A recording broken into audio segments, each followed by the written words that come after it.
Hi, my name is Maximilian Dennis, and in this video we'll learn how to play Sauria, the Dinosaur Park survival game designed by myself. This video will be using the second prototype of the game, so some art or rules may change slightly in the final version. Sauria is a game for 1 to 5 players, ages 14 and up.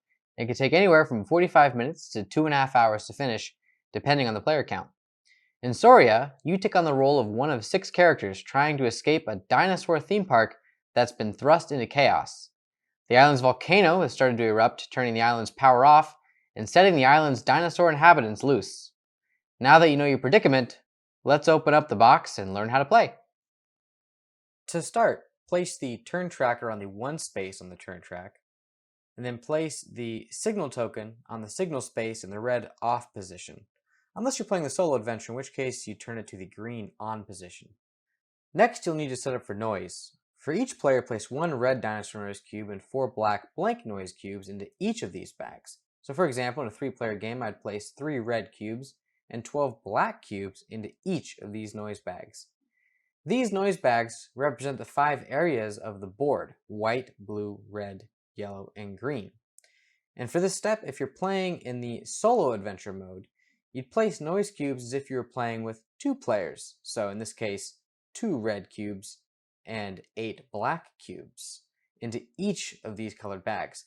And once you've finished placing the noise cubes in these bags, you'd place them next to their area on the board.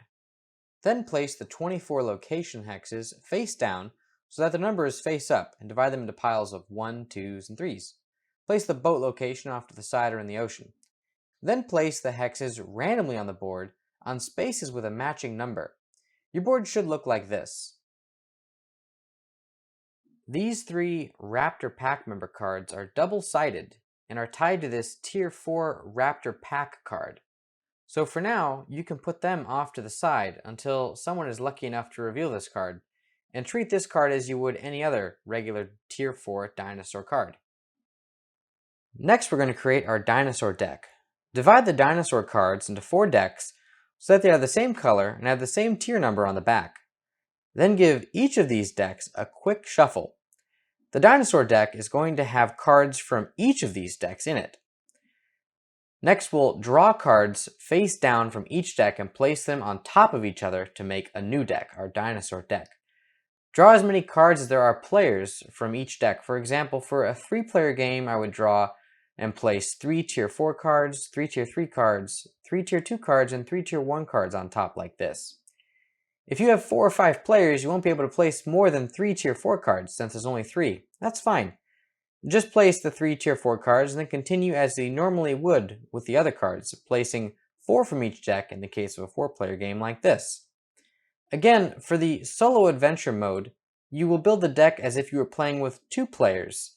So 2 Tier 4s, 2 Tier 3s, 2 Tier 2s, and 2 Tier 1s, like this. Place your dinosaur deck in an easy-to-reach place for the rest of the game. The rest of the dinosaur cards can be placed in one larger deck called the discarded dinosaur deck, which you can set off to the side until it's called for. And that's how you make your dinosaur deck. The cards with this back are the encounter cards. Give them a shuffle and then set them aside. These cards are the daytime and nighttime event cards. Give them each a shuffle and set them aside near the bottom right of the board, next to this space here that says Event. Then shuffle the 4 different item decks with these backs, the wound deck with this back, and the lava deck with this back, and set them aside. Make sure to separate these double-sided character items. If the named character is picked by a player, give them the matching item, and if not, return them to the box. Also, divide up the power tokens, the encounter tokens, the egg tokens, the DNA tokens, and these 2 vehicle cards with their matching vehicle token. Players can choose from one of 6 characters in Sauria: the Ranger, Photographer, Scientist, Paleontologist, Saboteur, and Hunter. If a player plays as the Saboteur, it can create more of a semi-cooperative play, and if not, it'll be more of a cooperative experience.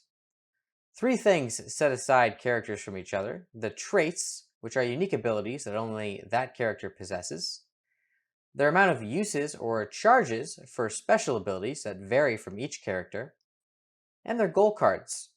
Each character has 3 goal cards with different goals listed on the back. These can really set the motivation for a character. Once you've chosen a character, in this case the hunter, take your goal cards and choose one at random, placing the other 2 back in the box. Now you choose a first player. You can decide this by seeing who can tell the best dinosaur joke, or just choose randomly. Give that player this first player token. If you didn't get picked as first player, don't worry, because every turn, this first player token moves clockwise. Next, place encounter tokens on these 4 blank encounter spaces around the board. Once you've done that, in player order, choose any one of these 1 locations to place your character standee. Once everyone's done this, flip any locations with a character on them to reveal where that character is. If the location has this power symbol, place a power token in the off position. And once you've done that, you're done with the setup. In a game of Sauria, you have 2 main objectives: score victory points and survive. Victory points are primarily scored by completing goals on your goal card. Each character has 3 unique goal cards with similar but different goals. Since you select one at the start of the game, no one will know which set of goals you have, but they will have a general idea. For example, the hunter's goals all involve hunting dinosaurs, while the photographer's goals all involve taking pictures. But what dinosaurs or what pictures, only you know. On the back of the goal card there are 4 goals. The top goal is worth 4 points and is the most difficult, followed by a 3, 2, and 1 point goal. Each of these goals decreases in difficulty. The last goal on every character's card is worth only 1 point, but specifies which means of survival that character should take.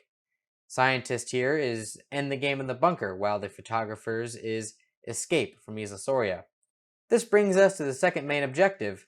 To survive a game of Sauria, players need to be on one of the following locations by the end of round 16. The helipad, the bunker, or on the boat, which is located next to the docks. Each of these locations has a requirement that has to be met before it can save you, but we'll get into that later. On the back of the rulebook is a helpful quick reference sheet that you should keep face up during play. It has things like the descriptions of basic actions and special actions, the different phases of the game and what order the phases are to be done, how to win, such as scoring victory points and surviving, and of course, staying alive. For now, we'll focus on phases.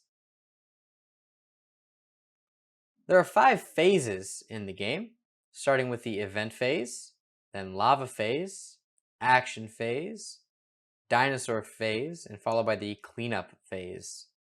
For now, we'll focus on the event phase. During the event phase, you'll be playing 1 event card on this event space here per round. So you'd place a card in this space and then resolve what it says immediately.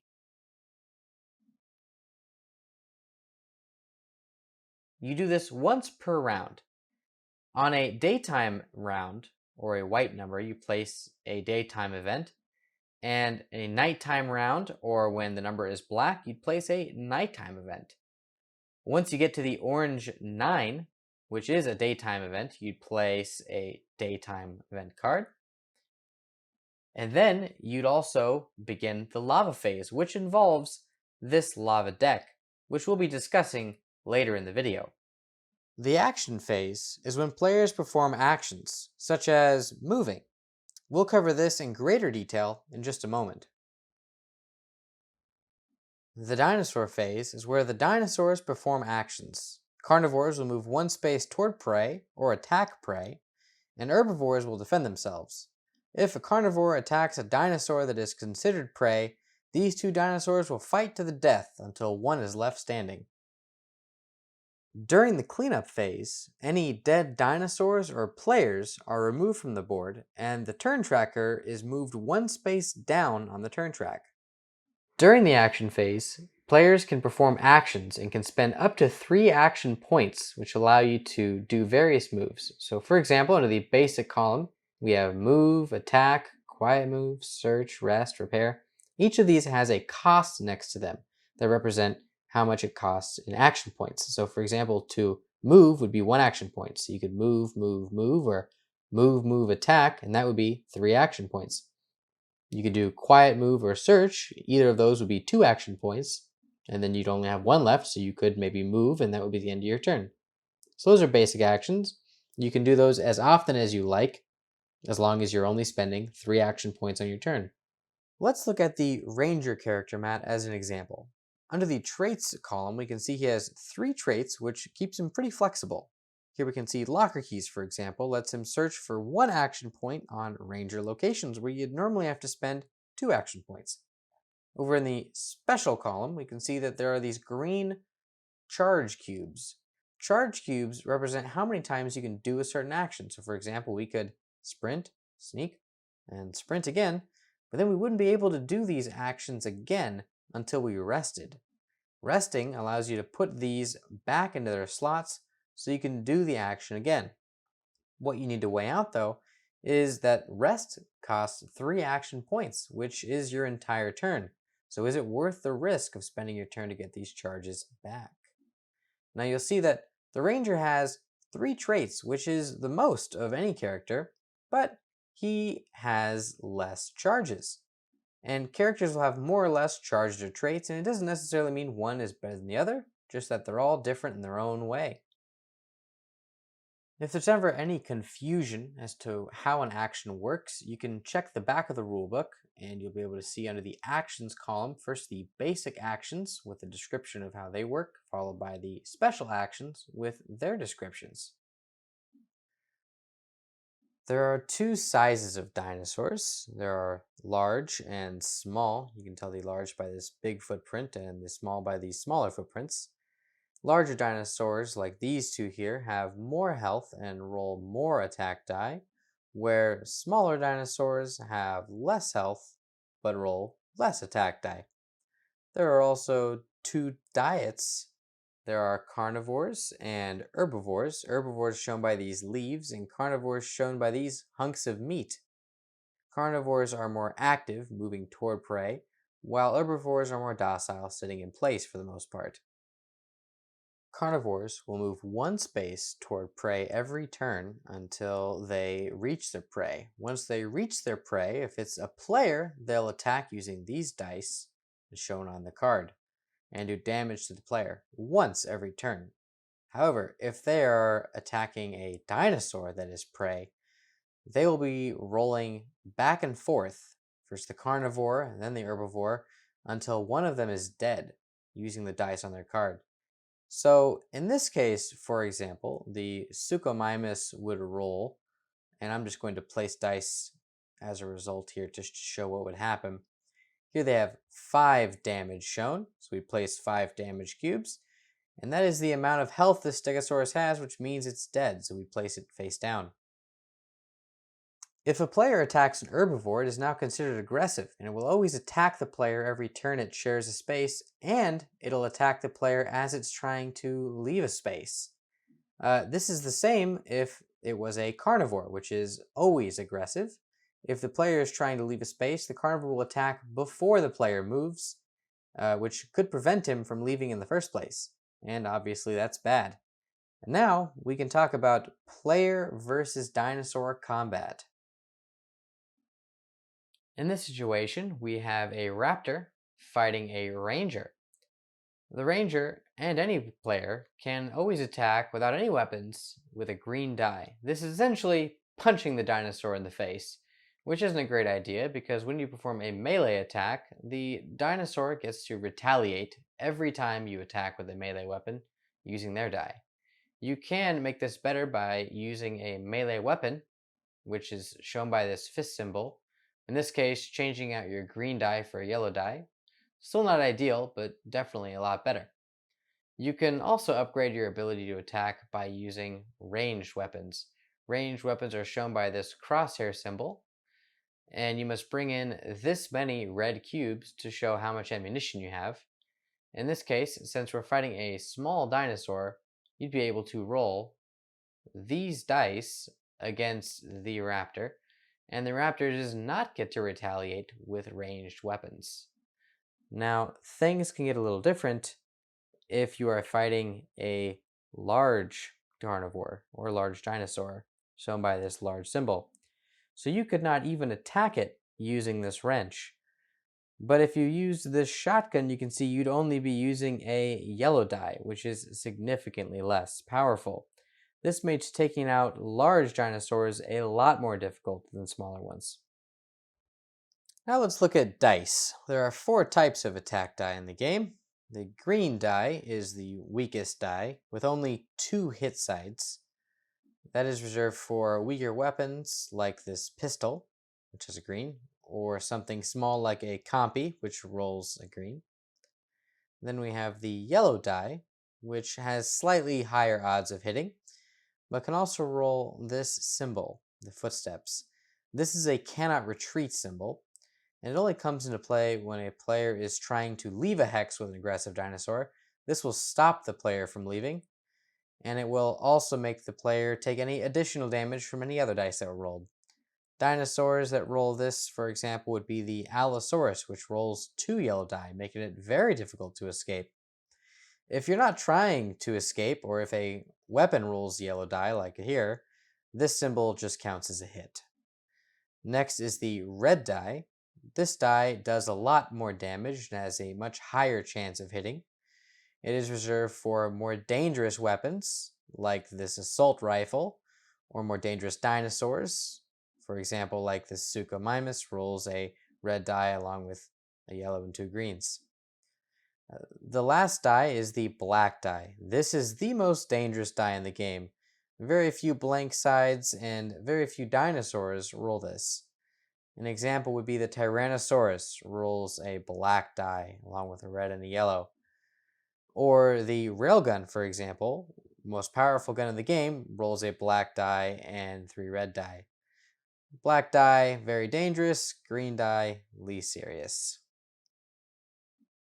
So we already talked about what happens when a dinosaur receives as many hits as their health, but what about players?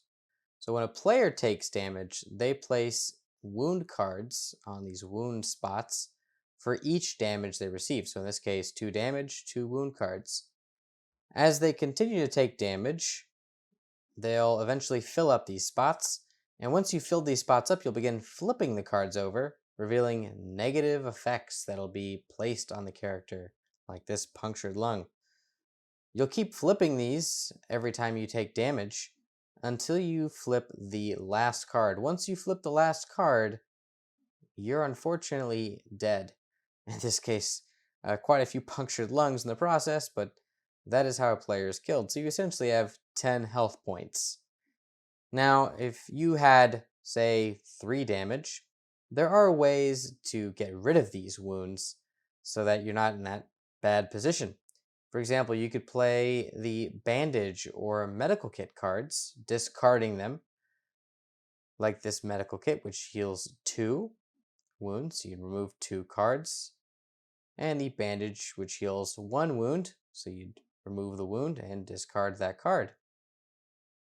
As well, you can rest. Resting gets rid of a wound. I know it's currently not shown on this board, but in the final version it will be there next to the rest symbol. There are 3 types of spaces on the board.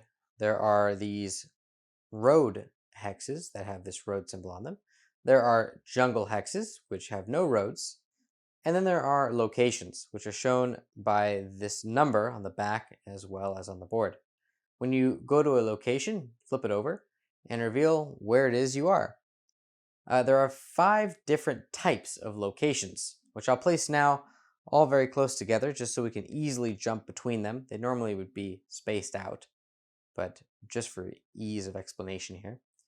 And you can tell what type of location you're standing on by the symbol in the right corner. So for example, here the Ranger hex is shown by this crosshair symbol. You can also tell by the color of the font. And when searching on a Ranger hex, you draw from the Ranger item deck. This is the same for all the item decks. You pull items from the matching location. So here you can find things like the assault rifle or the hunting rifle. You'll find mostly weapons at the Ranger locations. Next, we'll go to the survival locations, shown by this green cross. Here you can find things that are useful for survival, like the bandage, or medical kit, or the machete. Things to help you get through the island and survive. Next, we'll go to the tech location, which is shown by this beaker. Here you'll find things like the T-Rex P or night vision goggles. Very useful, unique items that are only found on these locations. Next, we'll go to the maintenance location, shown by this wrench symbol. And here you can find things like the headlamp, a wrench, useful items for fixing things, as well as the boat parts, which are going to be useful for fixing the boat, which we'll talk about in just a moment. Lastly, we'll move to the danger location, shown by this dinosaur symbol in this red font. These locations cannot be searched, and they are only bad. They'll have a negative effect on them that you can see here, as well as this symbol here, which is a draw additional noise symbol. This is only bad all the time. You're just going to be drawing more dinosaurs because of this, and I'll cover noise in just a moment, but just know that that's a bad symbol. Next, we'll talk about this encounter symbol shown by this footprint. Normally it'd be face down, and when you moved onto it, you'd reveal it. But if you revealed this location through another means, you'd place a token on top of it, and once you moved onto it, you'd remove that token and immediately draw a encounter card, which I'll talk about later. This symbol here is the powerable symbol. Only 6 locations have this symbol. At the start of the game, all power is considered off. It's represented by this gray and red token. Now, there are certain items and locations, for example, the power station that can turn power on some or all of the locations. In this case, the power station can turn on all of the power. And you flip this token over, revealing the yellow on side. Most locations have some description or ability on them that players can take advantage of. Like here, the ranger station lets you reload for 1 action point. And next we'll talk about this symbol here, which is the tunnel network symbol. Now, these symbols mean that they are part of the tunnel network. So these 2 locations, the aviary and the worker village, both have this symbol, which means players can spend their turn to jump between these locations without making any noise or risking pulling a dinosaur or getting hurt.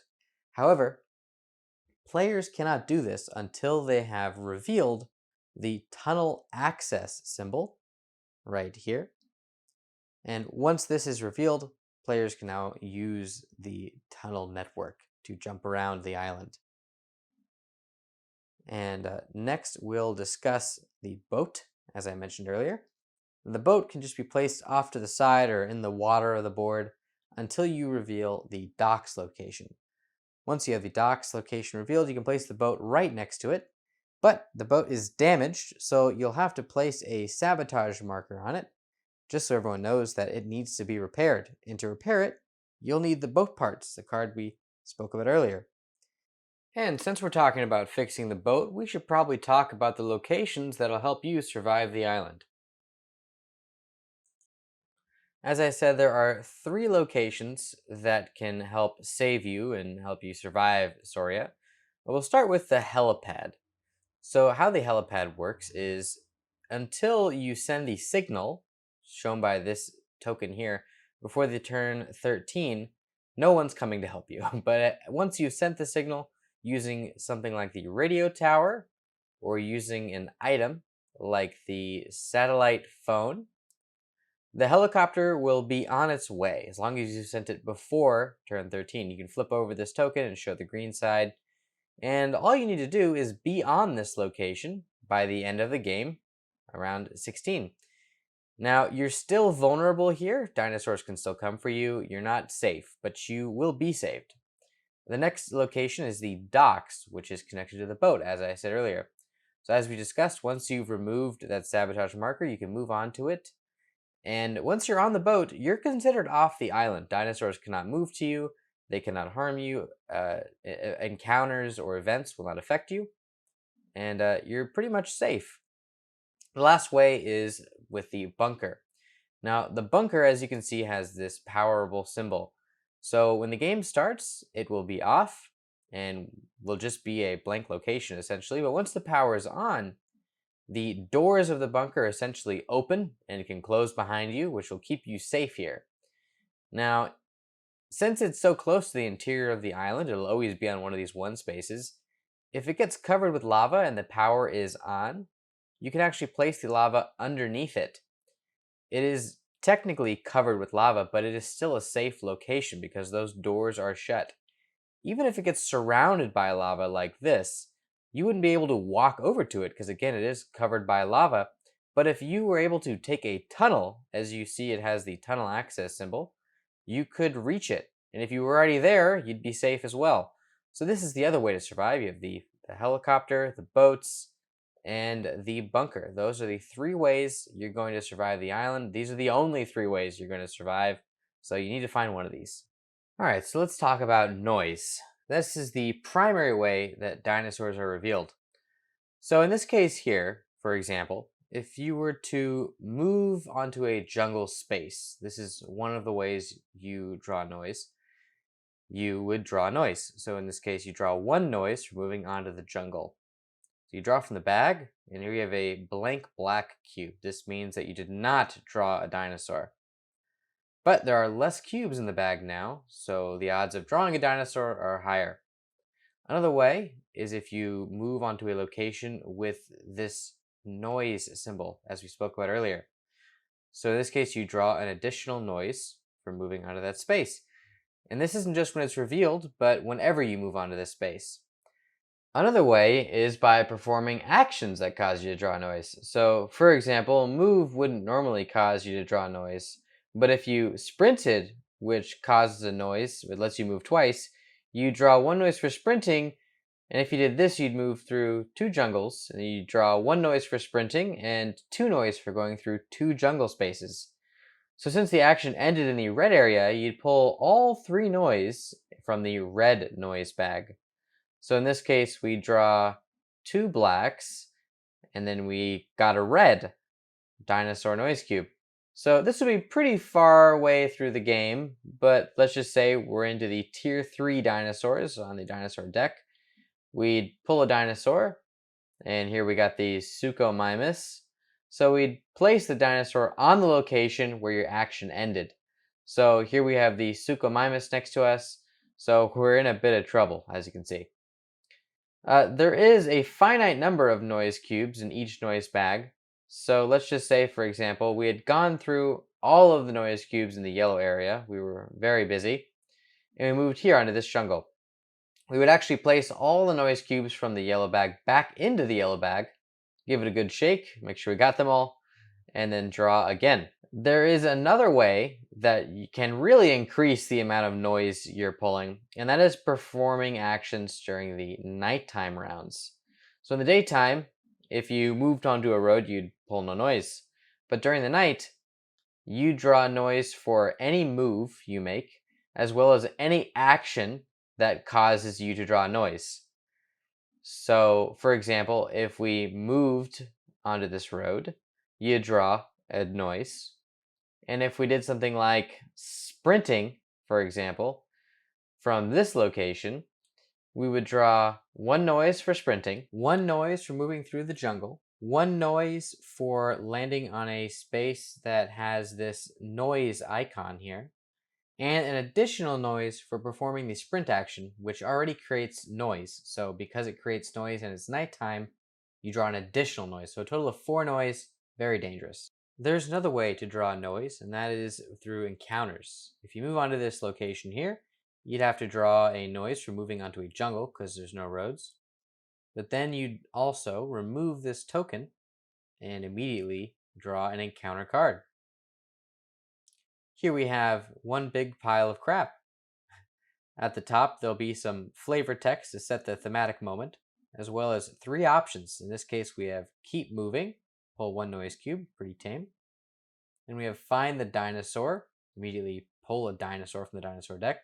Then we have dig the phone out, where we move through the tech gear deck, or search through rather, and find the satellite phone, which can be used to call in the helicopter, which can be very useful if you haven't done so already. So we'll put this on our player mat, And then at the bottom, it says to pull 4 noise cubes. And in our turn. So in this case, we pull 4 noise cubes plus the noise cube for the jungle location. Total of 5 noise cubes, which can be pretty dangerous. There are multiple types of encounters, so we'll go through a few of those now. Here we have ripples in the water, a very negative encounter that makes a T-Rex appear on your location. We have Wounded Ranger, which if we pick the bottom option, help him and take him with you, we actually get a victory point. And then we have Crash Dirt Bike, which can allow you to gain a dirt bike, which can help you to move through the jungle at a rapid pace. So there's a pretty good mix of fair, good, medium, bad, different kinds of encounters. There's something even more dangerous than the dinosaurs on the island. Starting on round 9, lava becomes a serious threat. On the 9th round, lava will begin pouring out on every space adjacent to the volcano in the center of the board. So you'd cover every space here. And this would be the 9th round only. And this would be the end of the lava phase. You move on to the action phase, where players would move. Now, players are allowed to be next to lava all they want, although it is risky. Dinosaurs are not allowed to ever be next to lava, unless they have no choice. So in this case, normally, the dinosaur would move toward its prey. But because there is lava next to this space, he will move away from the lava. Now, if the dinosaur has no way to avoid the lava, for example, if he was here and lava was here, he would not move at all and would be considered panicked, which means he doesn't move and he always attacks everything next to him. Now, on the 9th turn, lava will go here. On the 10th round, lava will cover all the 1 spaces. Now, because the bunker is powered, even though it is covered by lava, you'd place it on top of the lava so that we know that you can still get to it through the tunnels. The other locations are permanently destroyed, no longer in the game. After the 10th turn, it gets a little more random. You never really are sure where the lava is going to go. In this case, we pull from the lava deck, and we got yellow.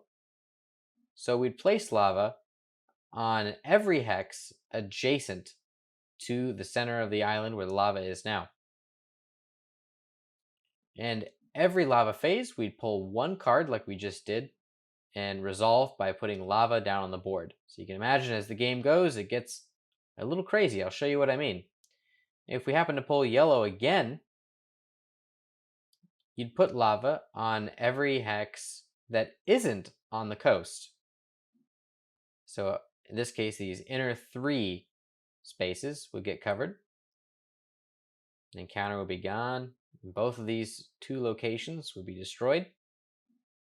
Now, if we happen to be unfortunate enough to get the yellow card for a 3rd time, which obviously we weren't, but let's just pretend, we'd cover every space in the yellow area except for the Zone 3 locations. So just these last 3 spaces here. So lava can never cover a Zone 3 location. So this ensures that if you were on the helipad, waiting for the helicopter, you'll never get covered with lava. But access to this location might become blocked, like this. Same can be said with any area you draw lava in. So if you drew green, you'd place lava in the adjacent spaces, adjacent to the lava in the middle. If you drew it again, you'd place lava on anything that wasn't next to the coast. And if you got it again, you'd cover every space except for these Zone 3 locations. Now, if a player happens to move onto lava or happens to get covered by lava, they would receive 5 damage. Now, if you remember, players can only receive 10 damage before they're dead. So in this case, if you're here and you're trying to get there, and you've already taken 5 damage, moving onto the lava again would give you another 5 damage, which would kill you outright before you ever got to the helipad. So this would no longer be an option for this player. They'd have to move away and try something else. Lava is very dangerous, but it can also be a useful tool or deterrent. Say if there's a dinosaur here, and you're on the docks worrying about your safety, the dinosaur would never be able to go here. You'd have to go here because you can't be next to lava. Even if it got here next to you, you'd never be able to move onto your space because you are adjacent to lava. This can really keep a player safe, unless you happen to be too risky and lava happens to land on you when you're next to it. Once the 16th turn is over, so is the game, and all players will add up their victory points. The player with the highest victory points wins, and in case of a tie, the player with the lowest wounds wins. And if you have the same amount of wounds, then you share the victory. After all, surviving Sauria is a victory in and of itself. There is a solo variant to the game that I won't be covering in this video, but the rules can be found in the rulebook, and they're pretty self-explanatory. Setup and play are largely similar to a standard game. The back of the rules also has a reference page that I recommend having face up during your playthrough, in case you need to reference it, especially your first couple times. If you have any additional questions you'd like to ask me, you can email me at milliongamesllc@gmail.com, and I'll do my best to get back to you as soon as you can. I really would love it and appreciate it if you supported the game on Kickstarter, and of course, this will help get the game made, which would be huge. I hope this video helped you learn how to play Sauria, the Dinosaur Park survival game.